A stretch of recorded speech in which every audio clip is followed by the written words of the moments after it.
Louise Swartswalter, welcome to the podcast. How are you, my friend?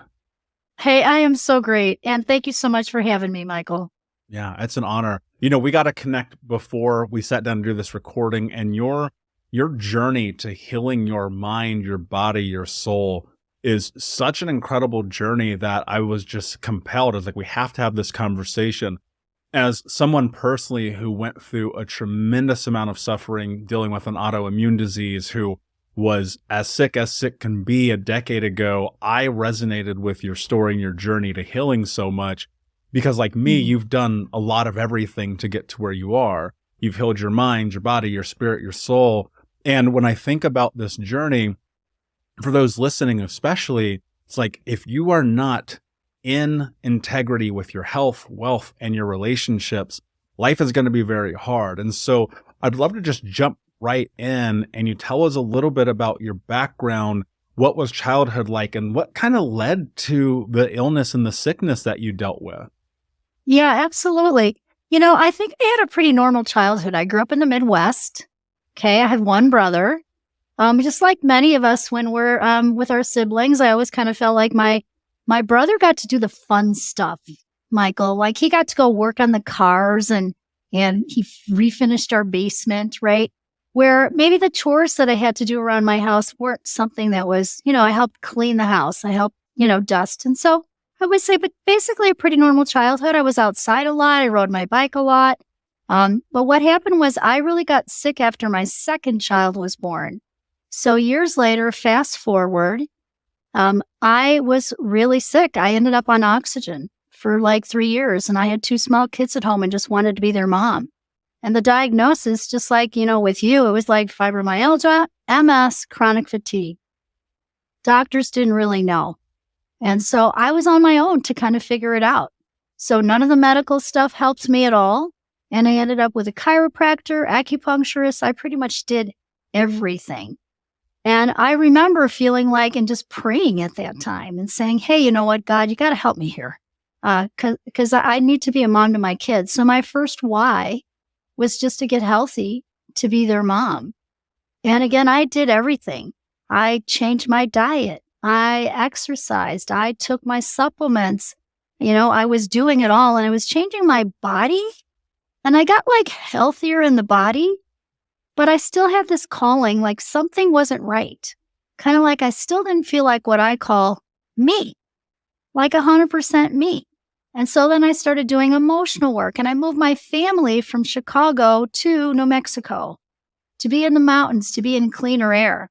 Because in the Chicagoland area, I became a pesticide activist.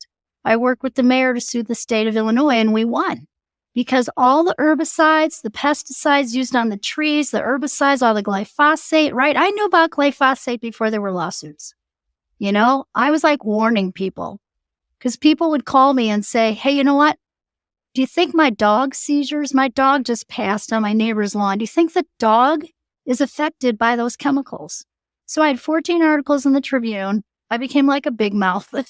I was a teacher, special ed teacher, that ended up just really having to like heal myself. And I ended up on this journey of learning all about, again, all the natural health things, all the chemicals, how to do supplements, how to eat right, just the whole lifestyle piece. And yet there was still something missing. And that was the soul journey. Mm. You showed me this photo, which we'll put on if you guys are watching on YouTube. You showed me this photo of you at like death's door, right? Yeah. And you showed me that, and I have a similar photo, not as drastic as yours, but I'm laying on this yoga mat. I'm in Portland, Oregon. I had dropped like an unhealthy amount of weight. I was malnourished. I was sick. Mm-hmm. I had been to 30 plus doctors, every penny I had, trying to figure this out. And I was also in the journey of my personal healing, of like working through the trauma and the pain and the hurt. And it was really interesting because when I saw that photo, I just thought to myself, there's got to be something we're missing, right? Because so many people, they are ill, they are sick. Our food is poisoning us. Our technology is poisoning us. Our air is poisoning us. And obviously, and you know this, not everyone can just pack up and move.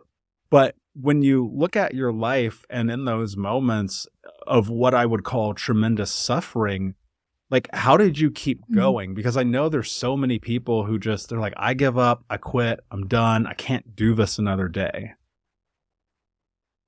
I kept going because I would look at my kids' little faces, So like Andy was about 18 months old.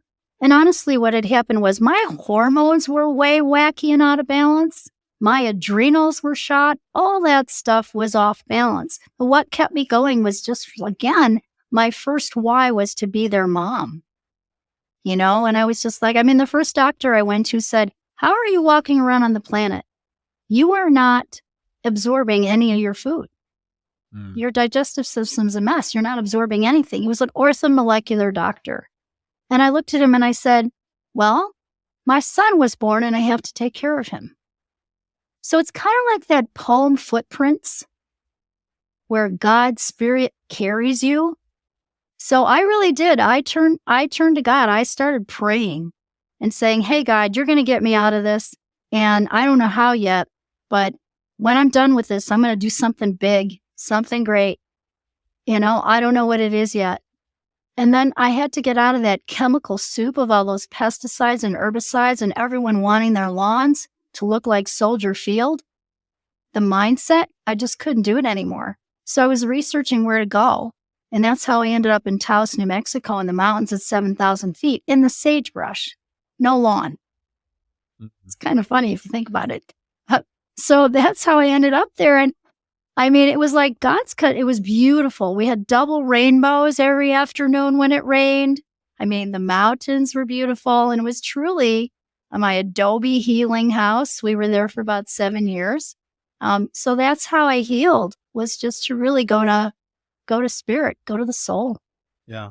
How does one, as you say that, my thought goes to when I was kind of at the lowest in my physical healing journey, just honestly just being mad at God or universe, the God of my understanding, right? And Sure. feeling like I cannot believe I'm dealing with this now, right? At that time, I didn't have the words to be like, well, why is life happening for me and not to me?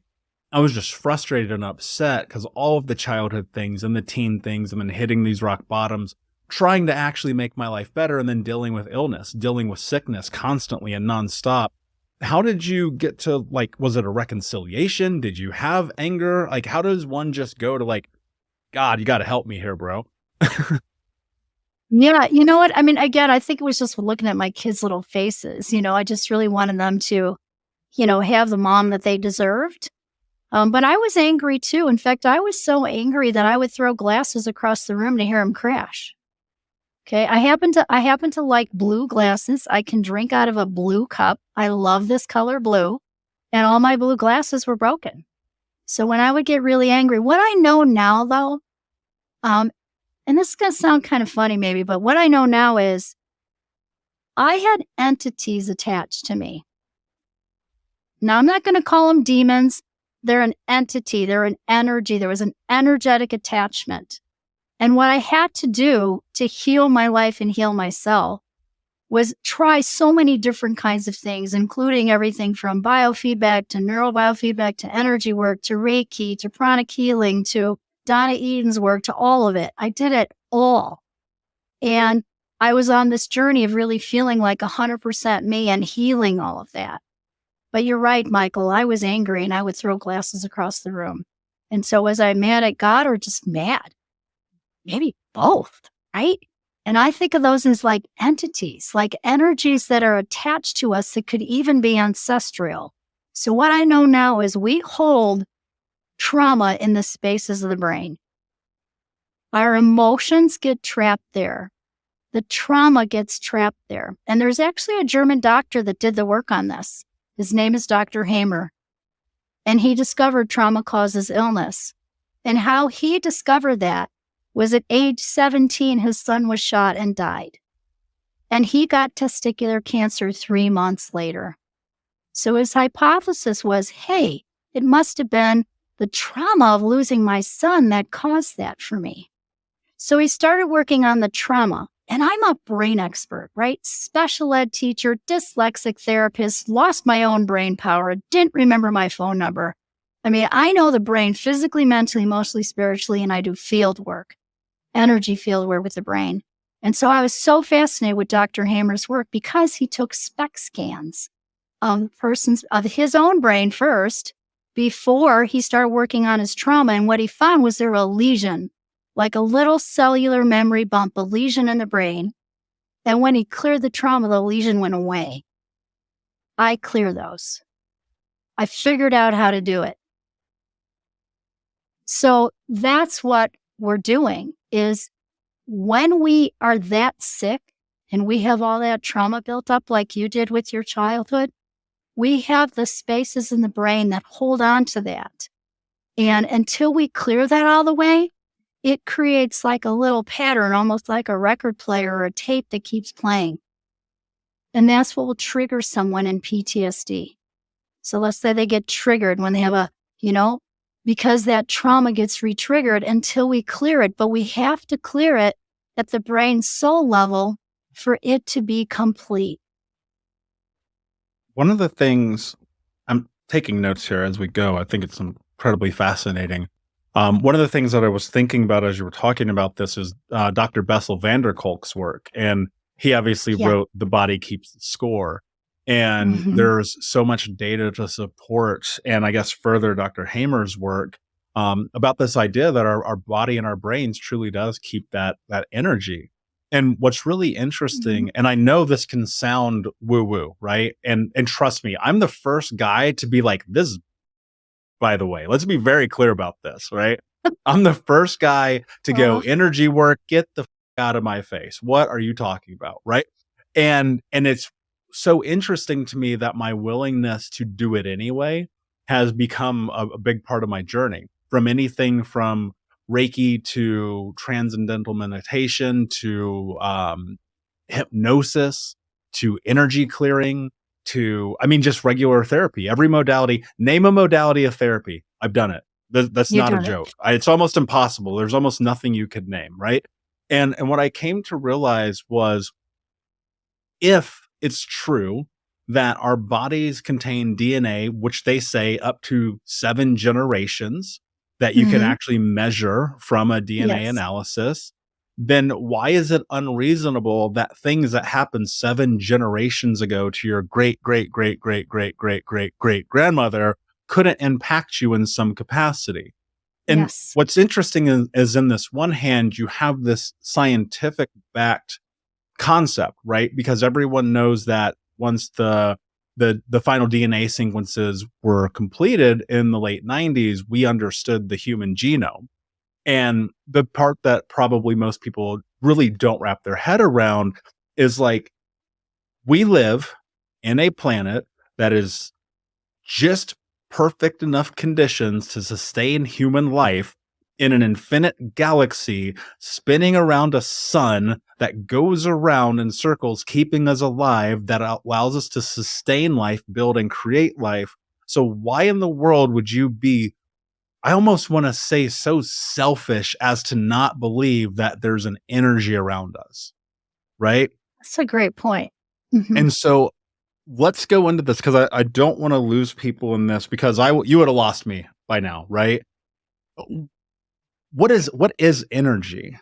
Like, if you were to lay that out and explain it, you talked about these entities being attached to you energetically. Like, what is energy? What is the energy field? What does that actually mean? Yeah, we have an energy field around us. Like, we're energetic beings. So like Greg Braden says, we're 99% space and 1% matter. So your energy field is just space around you, and it goes all the way out to the stars and the moon. We have these energetic fields that are around us. Now, some people would call it an aura, but it's bigger than that. Okay? And so we are energy. And I work with a woman that helped me understand that you also have an energy around your brain. And that the brain is like an atom with rings around it. And there's capacitor rings, like these rings around the atom are around your head or around your brain. And if they're off, you'll feel off. And she figured out how to tap into math, the universal language that speaks to your energy field, and came up with codes that go 7 generations back and 7 forward. And so when I first learned this work, these codes for success, I came home after a weekend class. My kids were teenagers then. And I went, wow, I came home and everybody's different. What happened while I was gone? And I didn't know that I changed. Took me a while to realize that I had released ancestral fear, like for way back generationally. And that shifted my life and got me healthier than I was even before.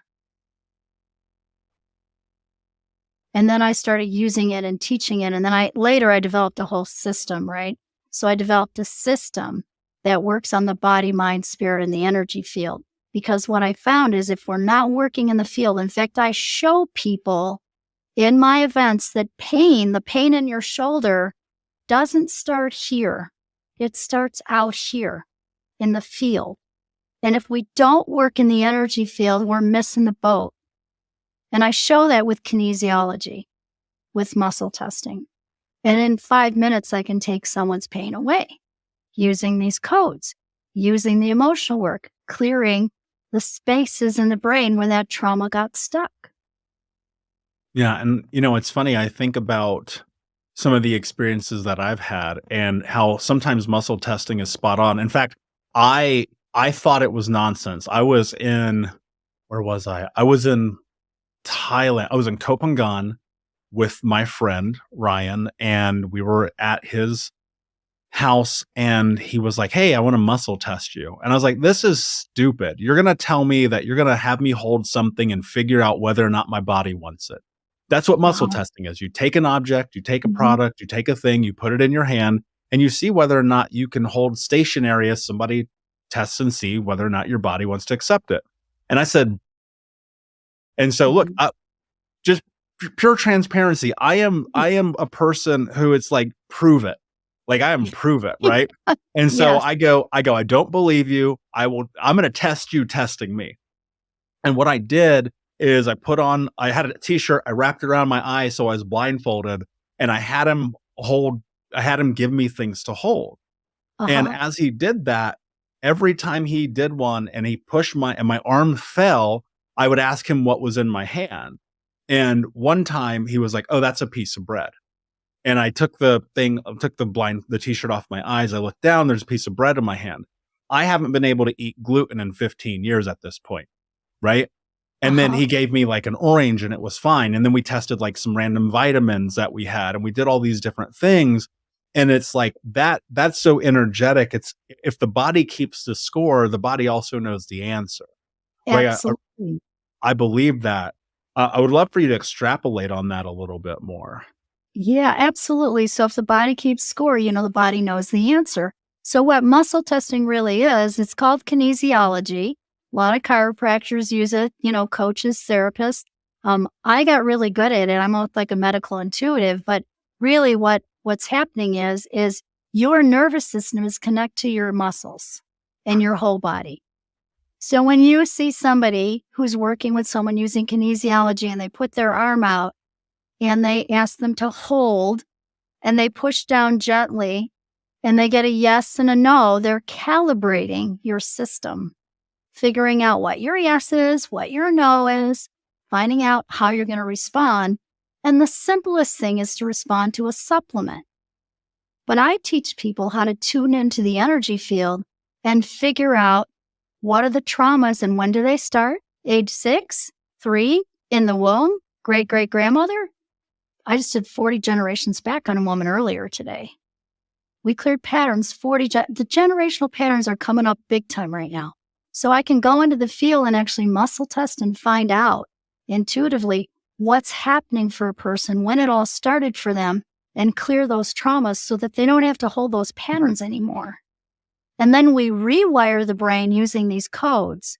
So think of it as taking out, the trash and then putting in how you want to show up, your dream life, how you want to show up in your world.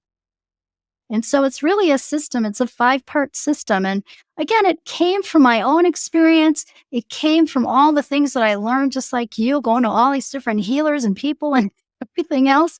And then I put it together and figured out that it spells brain, and B is body. It's the body piece. You can't eat gluten, neither can I. I don't eat dairy either or sugar. It's like knowing your body, right? What are you eating? What supplements are you taking? Sleep, exercise. That's foundational. Then the next piece is release. R is releasing. And that's releasing all the trauma, all the patterns, the emotions that are stuck, whatever's in the way of you living your genius life. And then A is aligned with spirit. So spirit, the divine, God, whatever the person believes in, is always part of healing life, healing business, living your optimal life. And then I is integrate your brain frequencies to your soul's true purpose. So when that's all integrated and someone has a purpose, it's easier for them to heal. Again, whether they're healing their life or they're healing from an autoimmune disease or whatever.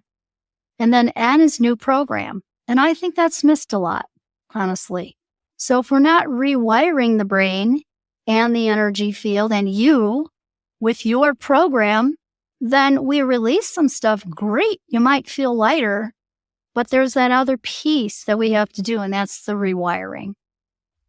And without that, you'll end up right back to where you are. And that's why a big part of what I do in coaching people is we create frameworks, new frameworks, new shifts, new journeys, new opportunities, new plans. And all we're simply doing is we are replacing old ideologies, right? So much of it is replacing old behavioral patterns, replacing the moments that you self-sabotage with the moments that you go, wait a second, I deserve more.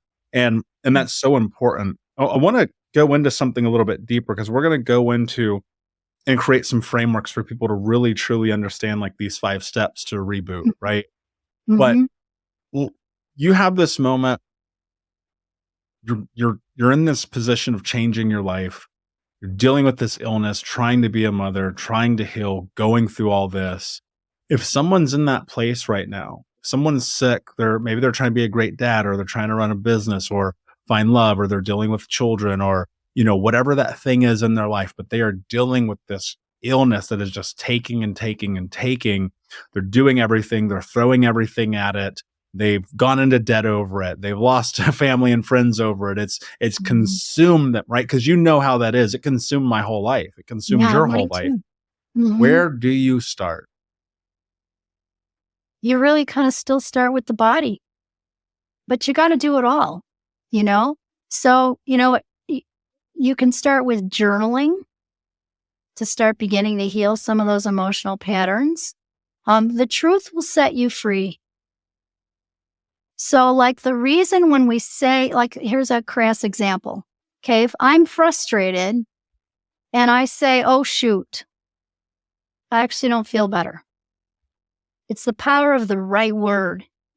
If I say, oh, I actually feel better. It's the right word, right? So it's the power of the words. So speaking the truth to yourself of how you feel is the first step. And then reframing it, like you mentioned. How do you want to feel? So the question that I always ask when I do goal setting with people is, what do you want to have change or be different? Yeah. And so then important. we answer that for yourself. We write that out and then we walk that down. I'd even like to do this with you today if we can, and walk down that goal so that you can get to a bottom line. And the bottom line usually has something to do with feeling, authentically you, trusting on a deeper level, having faith on a deeper level. I feel like faith and fear are opposite, and trust and worry are opposite. So I usually show like a pencil or a pen and I say, here's faith at the top and fear at the bottom, and you can't be halfway. So your goal when you're that sick is to figure out how to stay in faith and get out of fear, and how to stay in trust and get out of worry. And it's a different journey for all of us, I would say. because it's going to be taming that self-talk. So when I had seizures and I was banging my head against the couch and the kids would give me a blanket, I never went to the hospital. Okay, I had all my mercury fillings taken out in one day. That's what I crashed from. So I was full of heavy metals. I had to go through sauna programs. I had to detox metals. I couldn't even take certain supplements when I was that sick. And we were $84,000 in credit card debt, 2 little kids, can't work. Husband loses his job. I mean, oh my God, right? So I had to go to faith. I had no other choice. Or at least I felt I didn't have a choice. So that's when, again, I turned to faith, and I was just like, okay, this is going to get better. I don't know how, but it sure is. And then I'm going to do some, but I don't know why I have this energy. And you did too, Michael. I'm not sure everyone has this, where we say to ourselves, I'm going to do something great with this later. I don't know what it is yet. I feel like crap right now, but I'm getting through this. I don't know how. And I you feel like you're going to die some days, and you almost choose that.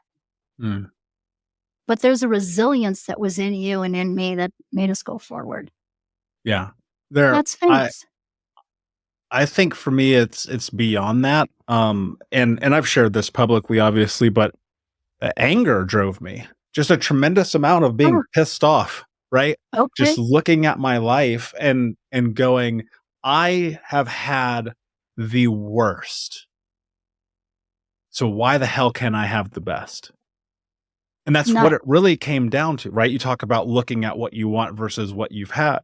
And I just kept looking at it and thinking to myself, all right, so I was homeless as a kid. Mom's a drug addict, alcoholic, cuts off my finger. Stepdad's super abusive. Got molested in the church. Stole food to survive. Sold drugs at 12 years old. Started drinking at 13. Kicked out of high school. Great. Now what? Right. And then a part of the conversation was, so what? Which is like, that's good.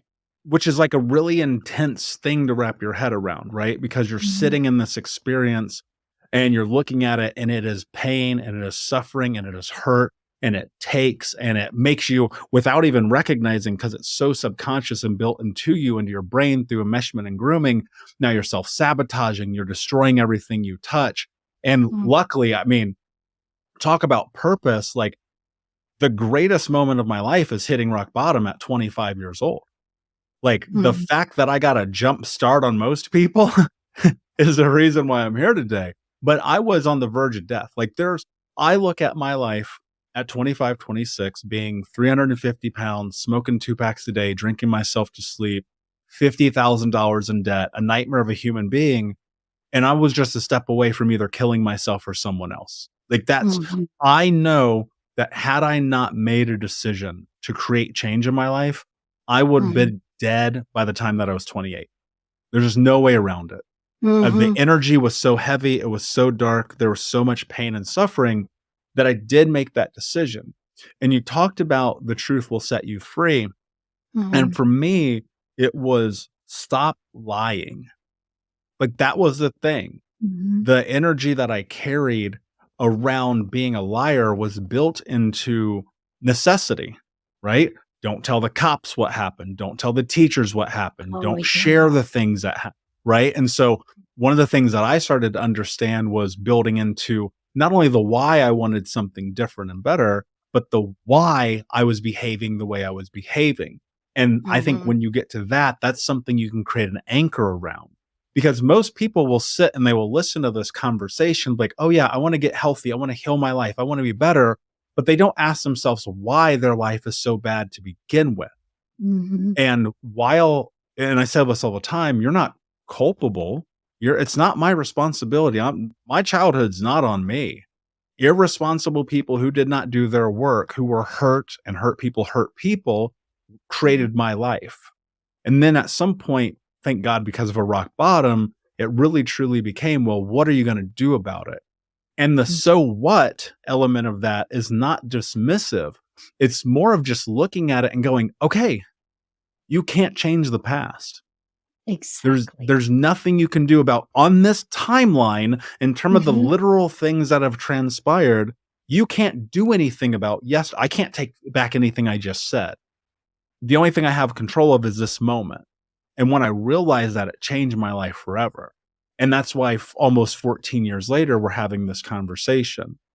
I want to go into that stop lying piece a little bit deeper, in that honesty piece, because you said that was step one. How does someone do Yeah, that? I think so. It's getting really present to what you're feeling, right? So getting present to the feelings, because sometimes we're in that physical pain. All we hear and all we see is the pain, right? The pain in your joints, pain in your shoulder, pain in your head, bad headache, whatever it is. That pain is speaking to you. So that pain means something. So it's asking and finding out, where is that and why is that there? And you're right, the word is the why. The why drives us.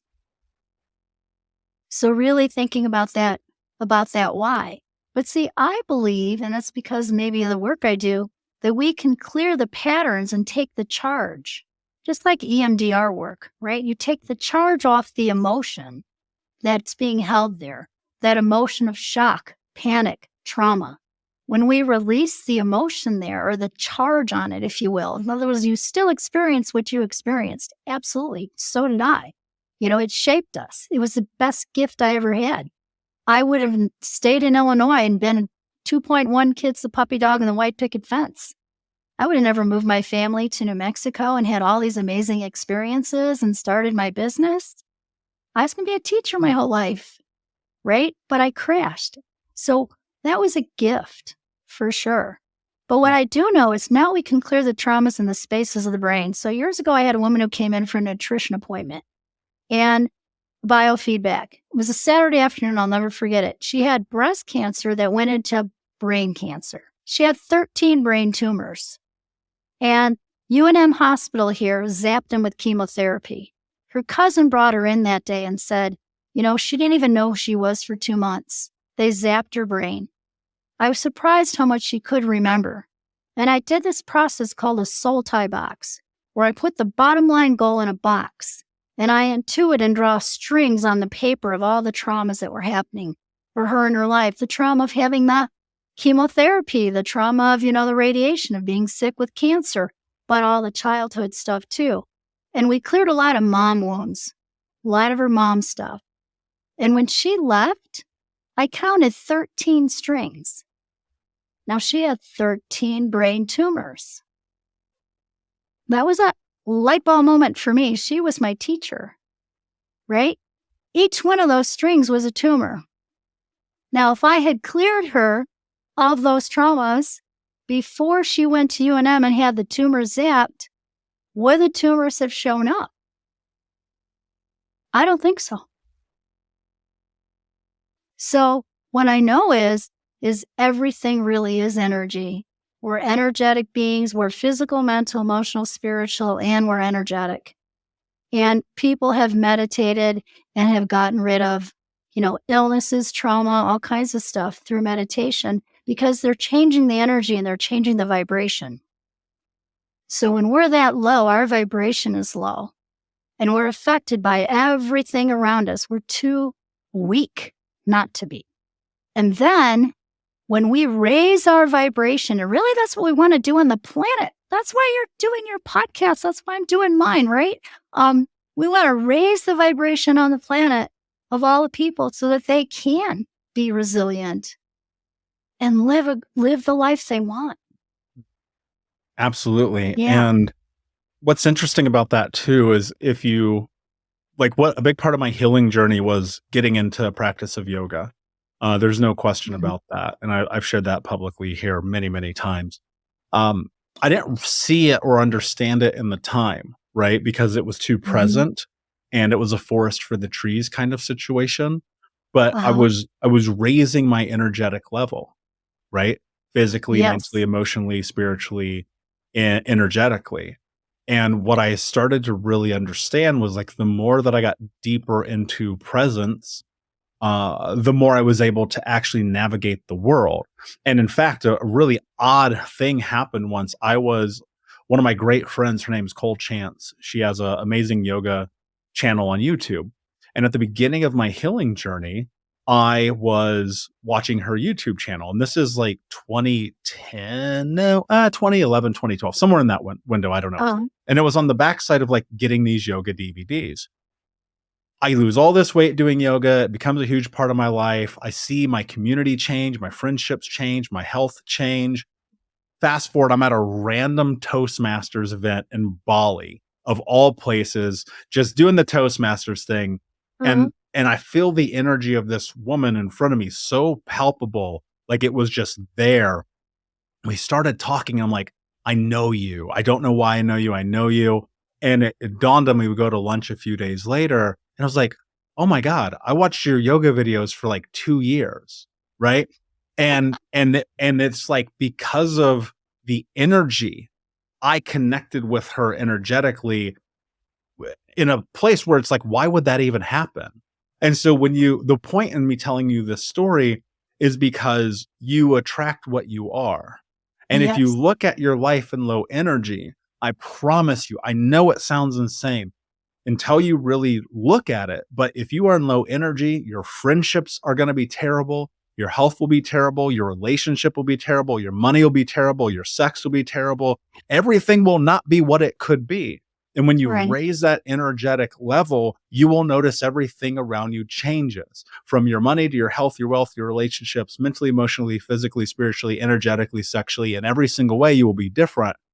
And I just, as difficult as it is to convince someone of this, the best proof is like sitting here in a conversation with you and looking at the reality of, well, they did it. And so I'm curious, I want to go into this because we talked about it a little bit. If someone really wants to get into this place of raising their energy, raising their vibration, getting away from the low frequencies, doing this healing work, going down this process, like what does this actually look like? Okay. Well, there's several things you can do. Like you did it with yoga, right? You can do it with yoga. You can do it meditation. Begin to change your mindset. But what I think is the mindset stuff doesn't work all the way until you clear the traumas in the spaces of the brain. And when you do that, it opens up your brain for more creativity. You're not holding on to those patterns anymore. And I really think it's a journey back to what I call being 100% your soul truth. And when you're that raises your vibration. And Can then you you can attract, be, do anything that you want. And we're all can seeking, even if we don't talk about it. can you define soul truth? Yeah, I think 100% soul truth is the essence of who we are. Now, it might be defined by some as your authentic self, but I think it's even bigger than that. It's allowing like your genius, what you came on the planet, like to shine. It's like allowing your gift to shine. So like my teacher said to us one year, she said, if you're not using your gift in the world, you are dishonoring God. Mm. And I thought, yeah, we all have a spoke in the wheel, right? Kind of like an old, let's just say an old community where there's a teacher and a blacksmith and a minister and a grocery store and everyone has a piece. It's still like that today. You have a unique gift and you're letting it shine through your podcast and what you're doing and your coaching. You're giving back. Now, it doesn't mean everyone needs to serve and give back that way. You know, maybe they work for a company and they're helping in that way, you know? I mean, but we all have a gift. And that essence of who we are and that gift, the soul truth gift, not like football player, you know, artists, those are gifts too, but it's really this deeper feeling of knowing who you are and that you can, you know, navigate your life, create your life, do anything you want. I think that idea of like stepping into that deeper feeling also requires what we talked about earlier, and that's moving through that fear. Because so many Yes. people feel I know somebody right now is like, man, I've been thinking about making this podcast for 5 years, listening to Michael, 8 years, you know, whatever, right? And they're so terrified because of shame and guilt and judgment, and the idea that being vulnerable is the most terrifying thing that they can do.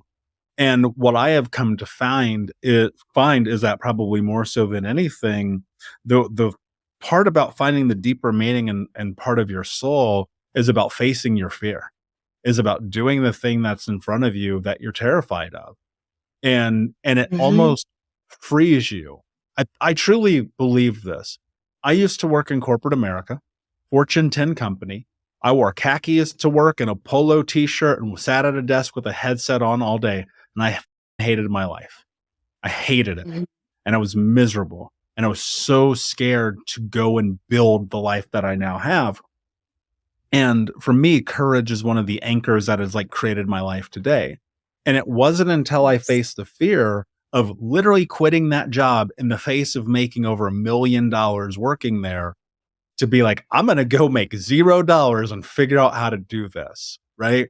And I encourage people to walk down that path a little bit more.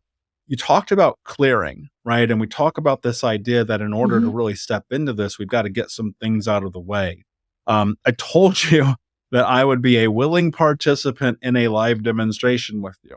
And I would like to honor that because I think A, because like why the hell not? And B, because there's always a new level. And a friend of mine once said his name is Bishop TD Jakes. He's one of the greatest public speakers in the world. And TD says something that I think about on a daily basis. New levels, new devils. And so as we progress and as I progress in my life, I know that because of the subconscious program, the nature versus nurture, the generational trauma, there is always another level. And so first, I'd like you to explain what that process looks like, Mhm. and then let's go through it. Okay, awesome. Thank you for that, Michael. Yeah, I love doing this. The process is walking down a goal and using NLP questions. So it's like getting like to a nitty-gritty bottom line goal. So I always ask the question, what do you want to have change or be different? And when we get that goal, I just draw a box on the paper and I put that bottom line goal in the box. So let's just say this is you wanting to feel, totally trusting, empowered, letting go of any old fears, right? And then I intuit, I draw the strings from the box, just drawing strings off the box. And I find out who or what is in the way of that bottom line goal. And then it's the power of the words. So then I name the words that are coming up in the field, and I literally have like sheets of words. And I find the negative words. And then I reclaim the positive words. So it's like gets you, let's just say, fear to faith. you know, distrust to trust, unhappiness to joy, so it's like we're reclaiming that. And when we reclaim that and we say it in a certain way, it actually clears the brain and the soul. So it's clearing those little lesions in the brain that Dr. Hamer found that were connected to different kinds of cancers or illnesses. And so then it opens up the person's brain. I actually think this is the spiritual component that's not being addressed in Alzheimer's or dementia. Okay, the spaces in the brain have to be cleared. And then when they are, because I've done that work, I've seen what happens when someone's at the beginning and how we can, I've had traumatic brain injury people. Joseph, 3 months, no more traumatic brain injury. How does that happen in 3 months? I'm doing BRAIN. I'm doing the whole system and clearing the traumas. He said, my brain's even better now than it was before I started working with you because it does brain soul. Same thing for Deanna. Deanna fell on her face, traumatic brain injury. 3 months later, no more brain injury. Brain's working. Business is clipping again. Then she said, I want to quit smoking. So we did that. Then she said, hey, now I want to build my business bigger. And so she went from 30,000, 100,000, now 200,000. So that's, those were her goals. And then she learned these tools so she can use them on herself. Love Yeah. that. So that's what I want to do. I want to walk down a goal if we could Mhm. about what you want to have change or be different. So if I asked you that question, give me like a sentence of where you're kind of at right now. Yeah. Yes. I mean, there's a lot of areas, right? So I'll create context so we go in deep. Because I want to look at this like as if we're actually stepping into this, right? Yeah, we are. So I am a person that is methodical, maybe even to an insane level of creating the life that I want. And Okay. so each year, at the end of the year, I do life strategic planning. And so I know Okay. exactly what I want out of 2024. And that looks like a lot of different buckets. But in a sentence, what I would say, and we'll probably have to get into the nuance of it, is that I want to live the life that I'm capable of living. Now, what does that look Okay. like? Health, wealth, relationships. To be in alignment in Okay. all three, to have abundance in all three, to I said this year one of the things I want to do is do my first $20,000 speaking event, find my wife and get a puppy. Also be in the best health of my life, get my six pack back and feel sexy naked, right? And so like those are high level things that I look at that we can nuance down Okay. into, but it's to me, it's Okay. always very important to have clarity. And as I always teach my clients, a ship with no compass will land on any island. And so Yes. that's not a sentence, but that is the framework in which I look at my life. Oh, I love this. I love this so much. Okay, so I live the life I'm capable of living. I have alignment in all areas of my life. So you said physical, relationship, Health, wealth, and relationship. health, wealth, and relationship. Okay. And you gave such a great description because now I'm going to be holding that intention for you. You know, I see the six pack. I see it.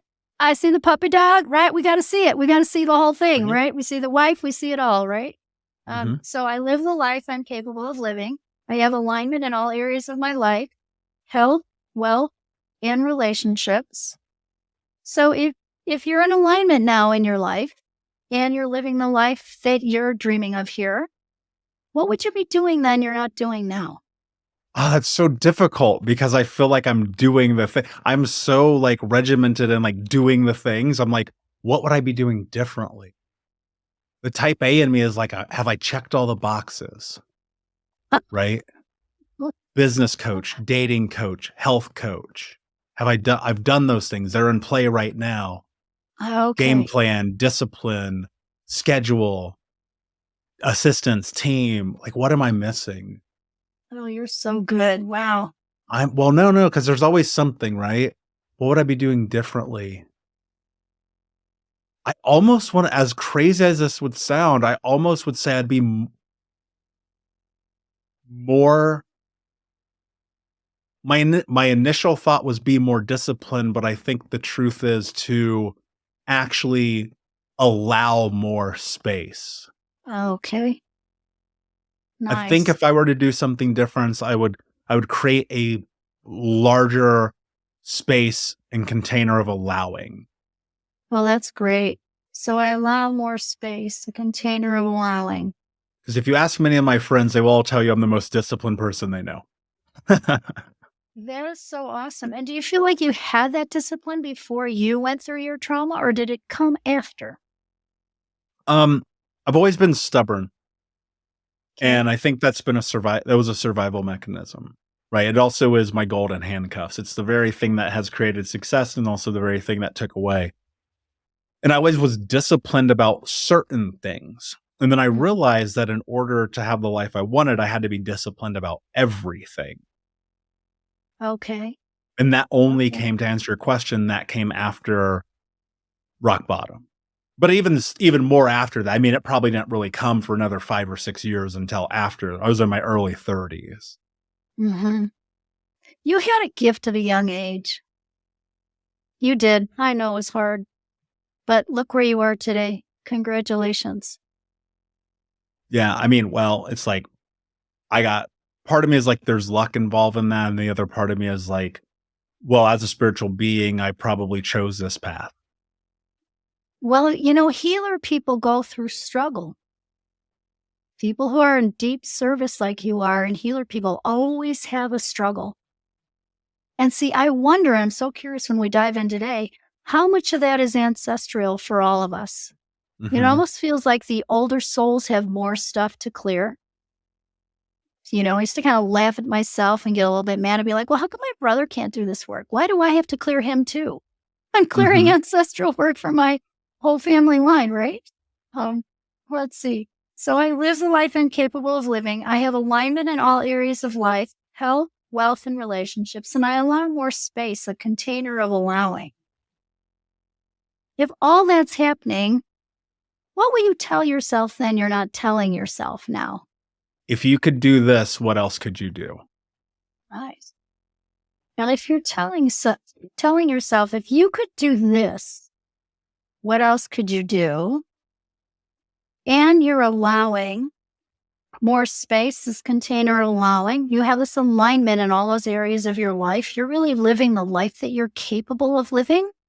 How would all that make you feel? Peaceful. Nice. And if you're feeling peaceful, who will you be honoring fully? Oh, myself. Yeah. Is there another feeling word in addition to peaceful? Security, but I don't know if security is necessarily a feeling or not. Okay. I mean, it feels more of like a need. Okay. Well, it's a need from your past, isn't it? Yeah, of course. Yeah. Of course. Absolutely. So And it's a basic, and to note, it's also a basic human need. We all need security. Absolutely. We need to feel secure and we need to feel supported. Yes. Right? So you're honoring yourself. You're living the life you're capable of. You have this alignment in those areas. And there's an allowing that's happening. And you're actually asking yourself and really telling yourself, if I could do this, what else could I do? So there's at least 3 strings. So this first one, so then I just ask, who or what is pulling Michael away from that goal? Really living that life that he's capable of living, having that alignment that he wants. Then I say, hey, is this a male, female, or situation? And I am muscle testing. I'm doing this, which is a way of muscle testing. Yes, no. It's just a way of tuning into intuition. And I just check it really fast. So is this a male or female or a situation? It's a female. So is this something recent or something old? It's something old. So is this your mom when you were growing up? Yes. Is this just your mom in general? Yes. Is it a certain age for you? Yes. Is it age 0 through 5, 5 through 10, 10 through 15? 5, 6, probably around 6. So this is something at age 6 with your mom. So then I just ask, hey, is this mom's energy, your energy, or both? Both. Okay, and I'm sure you remember things. Okay, is mom still living now? No. No. Okay, give me anything popping in when I say age 6. Yeah, I mean, that's when she married my stepfather. Okay. Yeah, for sure. So then I just get the words around that time period because this is mom's energy in your field. So you're probably an empath and you take on other people's energy, and that's what makes you good at what you do. So injustice, negative, rigid. So your mom married your stepfather. Did you get along with your stepfather or not? No, I mean, that dude was the most abusive man you could imagine. And abused you and mom? Yeah, our whole family. Whole family. Okay. So I got helpless, insecure, vulnerability, hopelessness, lack of control, despair, nervous, anger, conflict. Did he have entities? Yes. Are they still in your field? Yes. 1, 2, 3, 4. There's 5. I got to find 5 entities. So when someone is like that, they usually have energy attachments. And even if someone's an alcoholic, they have an energy attachment or any kind of addiction. So we could call it an entity. We can call it, it's not always a demon. 2 of them are paranoia and martyr complex and torture. So these are in the field at age 6, probably attached to your stepfather and your mom, controlling, wounded. So like you said, hurt people hurt people. Mm-hmm. Mm-hmm. So paranoia, martyr complex, torture, controlling, and wounded. And that rigid, that helpless, that injustice, that's a liar, thief, and a fraud, and you honoring yourself, living that life you want to live. So what did it do? Did it kill, steal, or destroy something it stole? Now, these words came from John 10:10 in the Bible, the kill, steal, or destroy, liar, thief, fraud. And so they actually clear the brain and the soul tie. So it feels like deeper. So it stole your freedom, your balance, your harmony, your peace. So we're reclaiming balance, harmony, peace, trust, security, guidance, protection, and safety, and fulfillment. Is there another word I need to say? No. Do I have permission? Are those still playing a song in your energy field? Paranoia, martyr, complex torture, controlling, and wounded. Yes. Do I have permission to release them from you? I absolutely do. Good. Okay. Do I have permission to release them from mom and the stepfather? No. So sometimes doing energy work, you have permission to go in the field and clear you and whoever you're connected to, but I always check.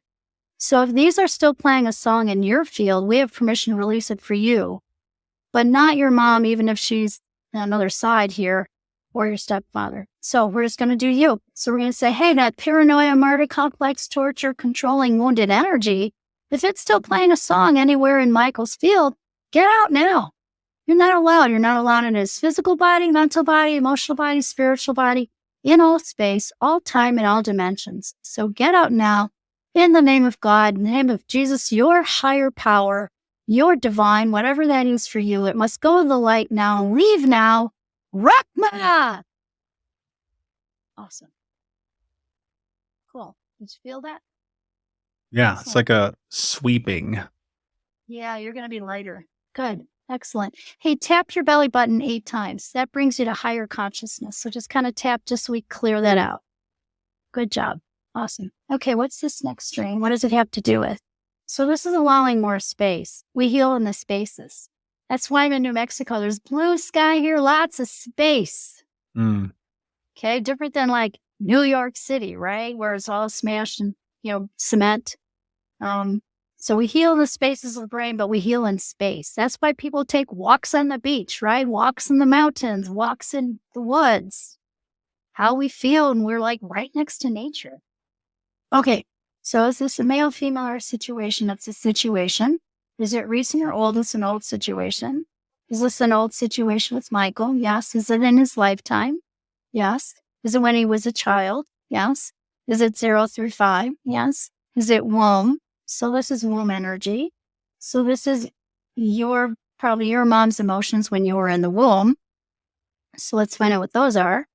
Compulsive, relentless. Can you feel what's going to happen here? You're going to calm down. Your discipline is going to the beautiful habit of that is going to match. It's going to match a softness and a peacefulness that's going to allow you to do it still, but with a little more grace or a little more allowingness. That's how it feels as I'm doing this. Okay, so devastated, compulsive, relentless. That was your mom's energy in the womb. Duplicitous. Something else on here? No, something else on here. AB12. Helplessness. Do you have any brothers or sisters? I was literally just thinking about them. I have an older sister and 3 younger brothers. And 3 younger brothers, so you're in the middle. I'm the second. Second down, yeah. Okay. Let's see. So helpless, is there another word I need to say? Here, 1, 2, 3. Stubborn. Your mom had that in the womb. Oh, for sure. Maybe you got that from her. No doubt. I knew that before you even read those. Yes. Annoyed. Is there another word I need to say about mom's energy in the womb? A through M, M through Z. No. Is this a liar, thief? So that's a thief on you. And so that energy, again, it's not your soul's truth. It was your mom's energy. And so it's not your soul's truth. So it's still your friendship, flow, flexibility. So we're getting back friendship, flow, flexibility, trust, guidance, serenity, acceptance, ease, tenderness, validation. Here, I'm going to say a little clearing statement. This is access consciousness. I destroy and uncreate any judgments, assumptions, projections, conclusions, decisions about the situation and the womb and any of that energy that's still in your field. We release it now, let it go, allow you to be free, to be 100%, right? Your truth here, to honor yourself, to live that life you're capable of, have that alignment in all those areas, really allowing that space and being able to tell yourself, wow, if I could do this, what else is possible, right? Feeling peaceful and secure, good and bad, right and wrong, pot and pock, online shorts, boys and beyonds. That just kind of clears up any of that energy. Okay, good. So this next string, is this a male or female or a situation? Female. Someone you know, someone you don't know, someone you don't know. Is this old energy? Yep. Is this like a grandma energy? Yep. How many generations back? More than 5, more than 10, more than 15, more than 20, more than 30. Whoa. 31, 32, 30, 33 generations back? Is this on your mom's side? Your mom's side. Okay. So 33 generations back on mom's side. Do I have permission to get those words? I do. Okay. Here. Possessive. Suffering. Devastated. Unprotected. Burdened. Powerless. PTSD. All this energy that's that far back is why you suffered too. Unseen. Feeling doomed. Off balance. Is there another word I need to say? No. Is this a liar, a thief, or a fraud on you? It's a thief. What did it do? Did it kill, steal, or destroy? It killed. What did it kill? Love. Comfort to have, comfort to be given, comfort to live in, serenity, vision of what you thought would be, vitality, relief, triumph, guidance, fulfillment, good and bad, right and wrong, pot and pock, all 9 shorts, boys and beyonds. Do we need to do something else to clear this 33 generations back for Michael? Is it a reading? Yes, often I read out of a book. Is it one I have to my right? Is it one on the floor? I'm going to grab a book on the floor. Something from The Untethered Soul by Micah Singer. You can see how I read my books, huh? Let's see. So we're going to read something in the middle here, I think. So this should clear that ancestral energy. So is it something in 70s, 80s, something in the, give me a page number, something in the 80s. 80, 81, 82, 83, 84. Give me like a page number that's just coming in. Something in the 80s. Yeah. 88. 88. Okay. Wow. So this is a chapter called Stealing Freedom for Your Soul. Okay. So this, I know, isn't this so perfect? We always turn to the right page. So I'm going to have you like gently tap or rub on your thymus gland, which is the seat of the soul. And this reading is going to clear the 33 generations back on your mom's side. So it says the prerequisite to true freedom is to decide that you don't want to suffer anymore. You must decide that you want to enjoy your life and that there's no reason for stress, inner pain, or fear.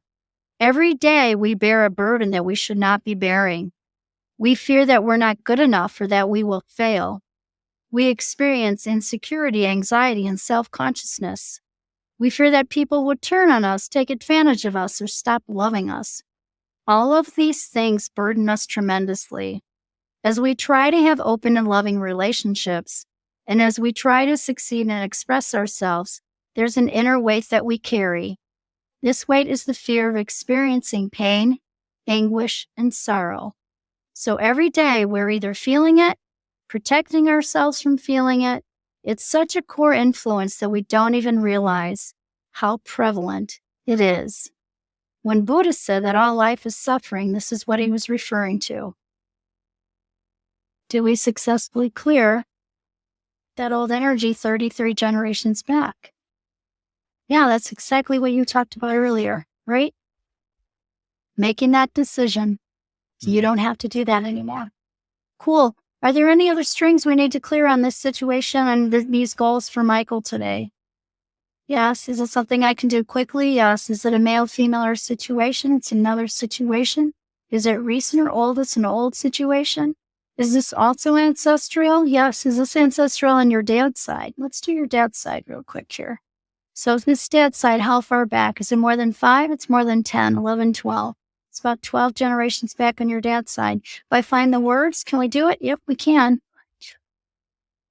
Of 2 minds. Now, is this biological dad? Yes. Did you know him? I only met him once. Okay. So, let's see, of 2 minds. I generally say I never really met him because, I was 5. Okay. So this will be good, right? So we can tap into the energy and at least kind of get some information here, right? So of 2 minds, intolerant, CD, 1, burdened, anguish, wounded, misunderstood, giving up. He had a tough time. Yeah. Liar, thief. That's a thief on you.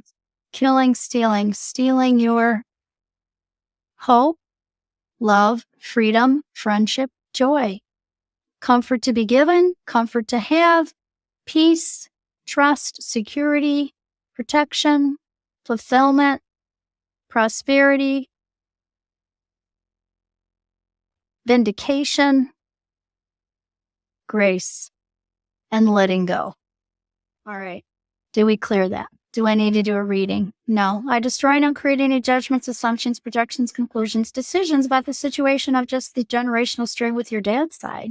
And anything there that's holding you back from your goals or intentions. We release that now, let it go. Allow you to be free to live the life that you are capable of living and having all this beautiful stuff happen for you, right? In all those areas, good and bad, right and wrong, pot and park, all 9 shorts, boys, and beyonds. Awesome. Did we clear all those strings? So we cleared the past, right? We cleared the energy. And then now we want to rewire. But I want to check in with you. How are you feeling? How are you doing? Yeah, good. I wrote a note as we went. One of the things that I teach constantly, which was an understanding of my own journey, which is, again, I'm going to use the word apropos to this conversation. It's a note that I made to myself, but childhood trauma is the theft of identity. And it's something that we constantly talk about. It's what I teach my clients. It's what I try to help people understand. And so my hope is that people have really just stayed in this because nothing is by coincidence. It was all by design. And when you look at what you and I are talking about, this is not premeditated. We don't really know each other. We didn't sit down and be like, turn to page 88. And yet everything we're talking about supports my thesis and hypothesis of what it is that childhood trauma actually is. And that word thief has come up multiple times. Yes, yes. And see, that's what I figured out. That's why I love this so much and want to teach it to more people, because this is the journey back to that soul, to that theft. There's always soul theft. There's a lot of processes like this that I teach. This is one that just is sort of a hallmark. We call it a soul tie box because it's getting back your soul's truth. It's getting back your identity. This stuff stole it. Your ancestors stole it, your mom, your dad. Not that they did it purposely. It's nothing like that. It happens with all of us. Even if we had a rosy childhood, but see, it's how the brain takes things in. So you can have 2 twins in a household and they're going to experience things differently, because it's their perception. So if you got beat up on the playground by the 3rd grade bully, someone might have resilience and someone else is going to take that as a big, big, big trauma. So it's like sometimes those little T they call them little T traumas. Those little T traumas are also, a wound that have to be cleared. Absolutely.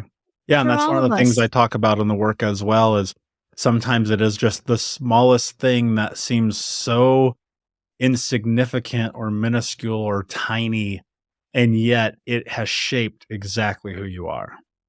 Exactly. And so that's and again, getting back to your soul's truth is the journey we're all on.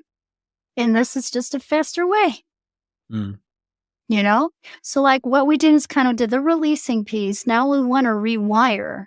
Now, this piece, I have to say, looks a little different because I'm going to have you say those goals, intentions. I muscle test them, and they should bring up stress because they're not integrated yet, we call it. And then I do circles, and I draw circles with numbers. And there are specific numbers that work on different, almost like acupuncture points, but they're in the field, energy field, so they're spin points. And so they're called, there was, the work in the 1980s was the Circles of Life work by Dorothy Wood Espio. She filled churches in Houston. She later moved to Arizona, but she filled churches in Houston doing this work. And these circles they're working on the rings of the brain too. So they're aligning all these rings in the energy field. So they literally go 7 generations back and 7 forward. So it's just super powerful, and people often feel it. And it looks kind of funny, but it's cool. All right, so we're going to do it. So I'm going to have you say these. So say, I live the life I'm capable of living. I live the life I'm capable of living. I have alignment in all areas of my life. I have alignment in all areas of my life. Health, wealth, and relationships. Health, wealth, and relationships. I allow more space, a container of allowing. I allow more space, a container of allowing. Excellent. I tell myself, if I would do this, what else? I didn't write it here correctly. If I would do this, what else is possible? If I would do this, what else is possible? Awesome. I feel peaceful and secure. I feel peaceful and secure. And I honor myself. And I honor myself. Beautiful. Okay. So we're going to balance the polarity in your body first. So we're going to take the right hand over the left shoulder and the left on the right. Now, these are part of what I call mind gems, which is 12 little exercises that balance the brain. And we hold this for 12 seconds. And then we switch. So if my left arm's on top, I'm going to put my right arm on top. So you're just going to switch arms. Good. Good job. Then you can rest your hands. And here's where I'm going to do these circles. So I'm circling down your left leg. And I'm saying 2, 3, love, 5, 3, forgiveness, 6, 5, choice, 9, 2, freedom, 4, 2, greater love. Then I'm coming down your front. 4, 2. Michael, I think I'll have you say these. Say, I have positive self-worth. I have positive self-worth. Good. 2, 2. Say, I choose to succeed. I choose to succeed. 4, 4. I choose to live in joy. I choose to live in joy. And 6, 2. I choose to live by the higher laws. I choose to live by the higher laws. Excellent. And then I'm going to do some extra ones. 1, 4, 7 on your back side balances the ring that goes this way. It's the depth ring. Then I have you look at an X. 4, 5 is the code that balances the brain this way. 9, 6 is the consciousness ring. 9, 6 is the cranial ring on top of your head. 8, 6 on your ear is the hearing ring. 6, 8 is the seeing ring. 3 to 9, 26 complete cycles. 5,859 times is the ring to all the rings. 2 to 8, 23 complete cycles. 2,623 times balances the emotions. 3, 7, 5, 3, 7, 7, 4, 5, 8, 6, 4, 6, 9, 4, 6, 7, releasing trauma. 10, 5, 7, 8, 2, 8, 7, 7, 5, and the shock. 1, 2, 3 on the back side. 4 to 10, 15 complete cycles, 14,333 times, releases panic. 4, 6, 9, 4, 6, 7, 4, 4, 4 is the heart. And then 4, 2, 2, 2, 4, 4, 6, 2, 6, 7, 6, 7, 6, 7, 6, 7. Yay. Cool. Hey, did you feel the wind? Yeah, it feels and it feels like it's like when you turn on a faucet. Uh-huh. Do we open some up for you, allowing that faucet to flow? More Yeah, flow. probably more. I've done a tremendous amount of this work over the years, and it just feels like further. Yes. Good. That's awesome. Do we need to say those again? Yes. So I'm going to have you say these again and we're going to lock it in. So say, I live the life I'm capable of living. I live the life I'm capable of living. Awesome. I have alignment in all areas of life, I have alignment in all areas of life, health, wealth, and relationships. health, wealth, and relationships. Excellent. I allow more space, I allow more space, a container of allowing. a container of allowing. I tell myself, if I could do this, what else is possible? If I could do this, what else is possible? I feel peaceful and secure, I feel peaceful and secure. and I honor myself. I honor myself. And you're strong on all of us now. So that's beautiful. Good job. We're going to lock it in. So the way we lock it in is put your hands together and put them above your head. And if I was physically with you, I would try to pull them down and you just stay strong. Okay? And then we're going to cone your fingers on your right hand. And we're going to make a circle in front of your heart, like up towards the left. That's correct. And say, 2-2, I choose to succeed. 2-2, I choose to succeed. And then tap your belly button 8 times. And that locks in those goals or intentions. So we rewired your energy field in your brain with that. So you will achieve that. It's just a function of time because it's in the field now. One of the things that I always tell myself is that the only difference between me hitting my goals and not is time. Yes, absolutely. And you're disciplined, but it's going to be there's a balance between like where the discipline is and where the space is. Because when they come together for you, like I could lead you through another thing, but when they come together for you, that's when you like be able to do this, like move forward with ease and grace.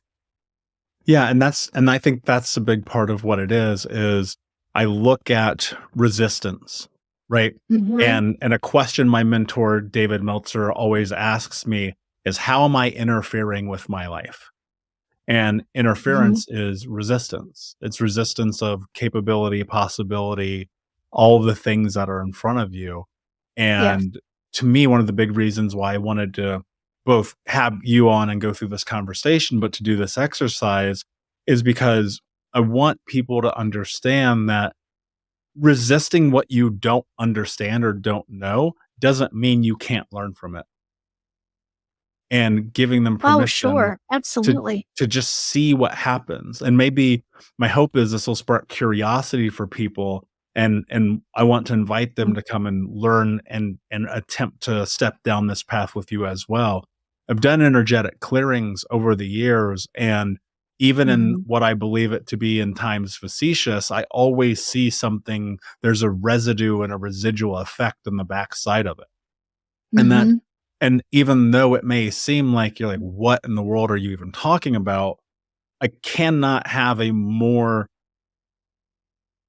here's how I would phrase it. It's almost impossible to have this moment and not have consideration for the fact that it was supposed to happen. And my hope and my encouragement to people would be like that they are willing to tap into it, learn from you, clear with you, step into what's next with you, or with whomever it is that they need to step into these practices with, knowing that ultimately, which I believe it is true, if we spin on this big ball moving in circles around an infinite universe, then maybe, just maybe, this might work.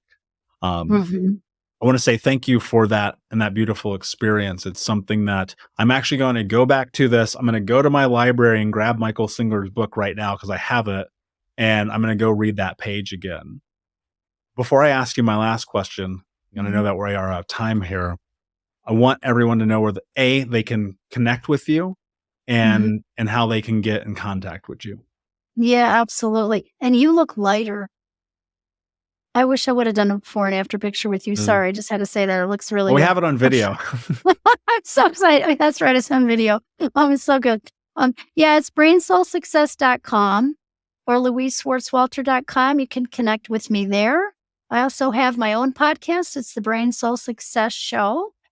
So you can connect with me there. I'm on Instagram and Facebook. So you can connect there. And then I would love for you to give everyone here the gift of mind gems too, which is this is balancing polarity, but like this releases trauma, this clears fear. And there are 12 little exercises that begin to balance those rings around the brain. And all of my clients are doing these morning and night. And we use it as a meditation, and it really does help. It takes 4 minutes to do. So especially if you're not a meditator and you need something that's going to anchor you like touch points on your body, that's such a great practice. Yeah. There's a beautiful healing somatic experience in that as well. Yes, absolutely. So I love that. So I do those morning and night. I've done them for 20 years. I mean, all of my people are doing that. Kids can do it. Kids are going to get better grades in school when they do those. So it's pretty simple. And they can go to your website to find that? They can go to my website at brainsoulsuccess.com and just grab that. It'll be Mind Gems will be there. And just download that and start doing that sheet. Yeah. And guys, keep in mind, if you go to thinkunbrokenpodcast.com, I know many of you are subscribed to the newsletters and emails. Go to thinkunbrokenpodcast.com. We'll have that and more in the show notes for this episode. My friend, my last question for you. What does it mean to you to be unbroken? Seeking the truth. Beautiful, simple, and brilliantly said. Thank you so much for being here, for taking me on this experience as well as the audience.